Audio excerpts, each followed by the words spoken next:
I will say, I feel like here compared to America, people are generally nicer. Whereas maybe they're not a huge fan of my channel, but they recognize me. And if they see me in public, they're like, "Oh, hey, Phúc Mập, can I get a picture? How are you doing? Great to see you." Okay. And I do enjoy going around, and whether it's a kid or an adult, people coming up and... I don't wait. Let's move now. Okay. It's a mess. What is going on here? Đổi chỗ lại. Đổi chuỗi đi. Tại nghe nhiều nói chuyện. Thì giờ mình không, giờ chỉ đi rồi. Chỉ đi hả? Sẽ ngồi đây.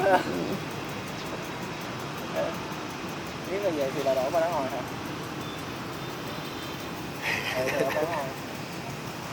Thôi rồi, ở đó cũng được phải không? Ở đó nóng, cái máy nó nóng quá. À, ok. Ở đây thì được. Ok. Nhưng mà ngồi đây sẽ thấy sao?